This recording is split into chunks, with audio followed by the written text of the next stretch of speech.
ดาวน์โหลดแอปดาฟาโกมานี่มิจะโซกกับโซกดาวน์โหลดมานี่ฮับฟรีทันที50,000 คะแนนนอกจากทานจะได้รับ50,000 คะแนนแล้วทานยังมีสิทธิ์หมุนวงล้อดาวฟ้าน้ำเติมอีกได้เพื่อเอาคะแนนพิเศษขั้นที่2 10,000 ถึง 200,000 คะแนนรับส่วนลดทันที 18% เวลาทานซื้อเลขและทานยังจะได้รับเงินแนะนำ 4% เวลาหมู่ทานซื้อเลขเติมอีกอย่าลืมดาวน์โหลดแอปดาวฟาโกกันหลายๆเด้อแอปเดียวครบจบที่ดาวฟาโกฐานเลขาพรรคแขวงจำปาสักสุกอยู่และสีน้ำเวียงงานหอบด่านอยู่ที่ตาแสงสนามไส้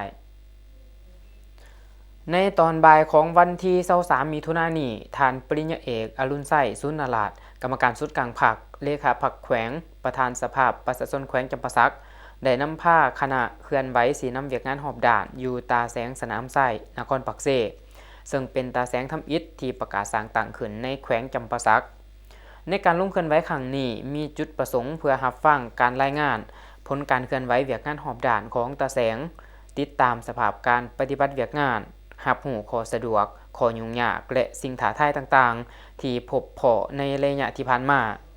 พร้อมกันนั้นยังได้กำหนดทิศทางและแผนการสำคัญในการพัฒนาตาแสงในระยะต่อหน้า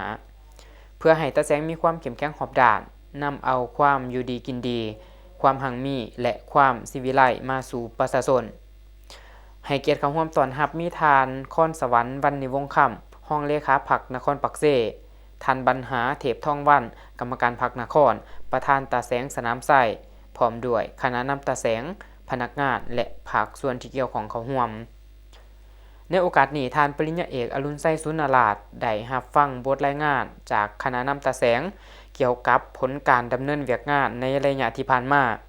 พร้อมทั้งได้มีคำเห็นสีน้ำหลายด่านซึ่งทานได้ตีราคาสูงและหย่องย่อซุ่มเซยต่อผลงานที่ตาแสงสนามไส้สามารถบรรลุได้ในระยะที่ผ่านมาพร้อมกันนั้นทานยังได้เน้นให้คณะนำตาแสงเอาใจใส่เวียกงานด่านการเมืองแนวคิดจัดสรรและแบ่งความรับผิดชอบให้จ้าแจงสร้างความสามัคคีภายในให้เป็นปึกแผ่นนำเอาบรรดานิติกรรมและระเบียบการต่างๆลงเผยแพร่และปฏิบัติให้กว้างขวางทั่วถึงพร้อมทั้งเพิ่มทวีความรับผิดชอบของคณะนำและพนักงานทุกขัน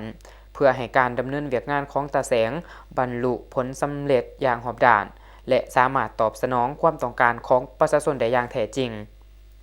การลงเคลื่อนไหวสีน้ำเวียกงานหอบด่านครั้งนี้นับเป็นโอกาสที่สำคัญในการสุขอยู่และสร้างกำลังใจให้แก่คณะนำและพนักงานตาแสงสนามไส้